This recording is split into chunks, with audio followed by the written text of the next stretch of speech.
વર્ષે જેમ આ વર્ષે પણ ચોમાસાની શરૂઆત પૂર્વે આજવા સરોવર ખાતે વડોદરા મહાનગરપાલિકા દ્વારા ભગવાન શ્રી સત્યનારાયણની કથા પૂજનનું આયોજન કરવામાં આવ્યું। હાલમાં એક તરફ દક્ષિણ ભારતમાં ચોમાસાની વિધિવત શરૂઆત થઈ ચૂકી છે અને 2-4 દિવસમાં ચોમાસું મહારાષ્ટ્ર અને ત્યારબાદ ગુજરાતમાં આવી જશે, ત્યારે વર્ષોની પ્રણાલી મુજબ વડોદરા મહાનગરપાલિકા દ્વારા શહેરના જીવાદોરી સમાન પાણી પૂરું પાડતા આજવા સરોવરમાં ચોમાસાનું પૂરતું પાણી આવે તેમજ વરસાદ સારો રહે, અતિવૃષ્ટિ કે પૂર જેવી કોઈ કુદરતી આફતો શહેરમાં ન આવે તે માટે ભગવાન સત્યનારાયણની કથા પૂજનનું આયોજન કરવામાં આવ્યું હતું।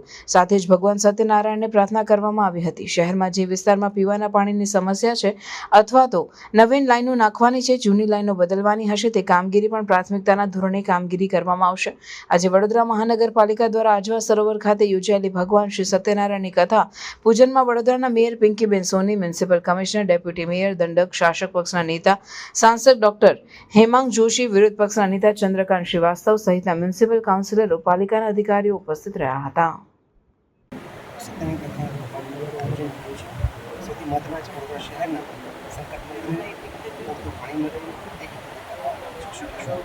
જે પ્રકારે દક્ષિણ ભારતમાં ચોમાસાએ વિધિવત રીતે દસ્તક દીધી છે, 1-2 દિવસમાં મહારાષ્ટ્રમાં પણ ચોમાસું જ્યારે પ્રવેશવા જઈ રહ્યું છે, ત્યારે વર્ષોની પ્રણાલિકા મુજબ આજવા સરોવર ખાતે વડોદરા મહાનગર દ્વારા સત્યનારાયણ ભગવાનની કથાનું આયોજન થતું હોય છે।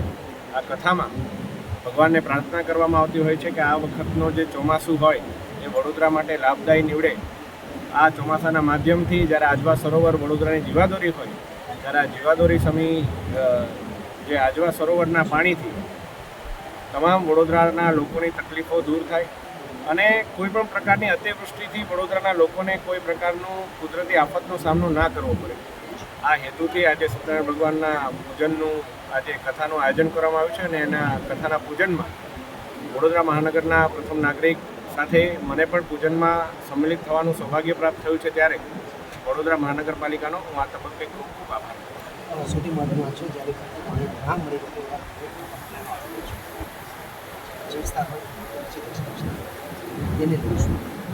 હું માનું છું કે વડોદરા મહાનગરપાલિકામાં એના અંતર્ગત સરકારશ્રીના મદદથી ઘણી એવી પાણીને લગતી પરિયોજનાઓ ઉપર કામ અત્યારે ચાલી રહ્યું છે અને 1-2 વર્ષની અંદર જ્યારે પાણીની પરિયોજનાઓનું કામ પૂર્ણ થશે ત્યારે આ તમામ વિસ્તારમાં પૂરતું પાણી, સ્વચ્છ પાણી અને સ્વસ્થ પાણી મળે એ માટેના પ્રયાસ મહાનગરપાલિકા દ્વારા કરવામાં આવી રહ્યા છે અને તમામ ચૂંટાયેલા પ્રતિનિધિઓ પણ એ બાબતે ચિંતિત પણ છે અને વખત અમે એનો અહેવાલ પણ પ્રાપ્ત કરતા રહેતા। વડોદરા મહાનગરપાલિકાનું પ્રથા છે દરેક વર્ષ વડોદરાના નાગરિકોને સારી રીતે પાણી મળે અને પૂરતું પાણી મળે એ બાબતનું જે આયોજન દર વર્ષે કરવામાં આવે છે એની કન્ટિન્યુએશનમાં આ વખતે વડોદરા મહાનગરપાલિકા દ્વારા કરવામાં આવે છે। એમાં અંદર થતાં ચાલી રહ્યા છે, પદાધિકારી બધા જોડેલા છે। અમે ટેકનિકલ ટીમ્સ આવનારા દિવસોમાં વડોદરાને પાણી કેવી રીતે એકચ્યુઅલ મળી શકાય એના બાબતમાં 150 ml પાણી બાય ડિસેમ્બર સુધી એનું લાવવા માટે આગળનું કામગીરી અમે શરૂ કરવામાં આવી છે। Limited to water treatment plant raw water treat કરીને ટ્રીટેડ વોટર આપવા માટે પણ કામગીરી ચાલુ છે। બાય અરાઉન્ડ ઓક્ટોબર-નવેમ્બર આ કામ પૂરું કરવા માટે અમે લગભગ 2-3 વિઝિટ પણ કર્યા છે। અમે ઈચ્છીએ છીએ કે બાય ડિસેમ્બર સુધી આ કામ પૂરું થઈ જાય, કદાચ વહેલા પણ પૂરું થઈ જાય અને આવા પોન્ટૂન્સને પણ સ્ટડી પ્લેટફોર્મ આપવા માટે ઓલી બાજુ પ્લેટફોર્મની કામગીરી શરૂ થઈ ગઈ છે। રૂલ લેવલ 214 અમે મેન્ટેન કરવાનો પ્રયત્ન કરીશું અને આમાં પણ ઓવરફ્લો થાય એને કેવી રીતે ડિવોટર કરી શકે એના બાબતમાં પણ અત્યારે ચર્ચા ચાલી રહ્યા છે। આવનારા દિવસોમાં વી આર પ્લાનિંગ કે બોટ્સ દ્વારા પણ જે જગ્યામાં અમે ડિવોટર કરી શકાય, અદરવાઇઝ ઓલ્ડ લેવલ મેન્ટેન કરી શકાય ક્યાં મૂકી શકે એ બાબતમાં બોટમાં પણ નિરીક્ષણ કરવાના છે અને અપર સ્ત્રોતમાં જે ઇરિગેશન દ્વારા ચેકડેમ્સ બનાવવા માટે છે એમાં પણ કેવી રીતે અમે નાનું કામ કરીને પાણીનું ફ્લોને સ્લો કરી શકાય, ઓછું કરી શકાય એ બાબતનું પણ ચર્ચા ચાલી રહી છે।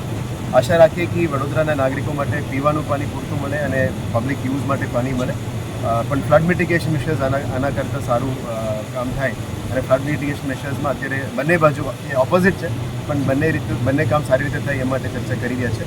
વડોદરા સિટીની અંદર જે નીચલા ભાગોમાં જે પાણી ભરાય છે દર વખતે એ બાબતમાં પણ લગભગ 18-19 એરિયાઝ અમે આઈડેન્ટિફાઈ કરી રહ્યા છે। મીડિયાના મિત્રો પણ મને સૂચ્યું છે આ જગ્યાઓમાં કેવી રીતે વધારે ડ્રેનેજની ખાસ સફાઈનું કામ થઈ શકે એના ઉપર પણ ભારે મૂકવાનું છે આવનારા 1 અઠવાડિયામાં।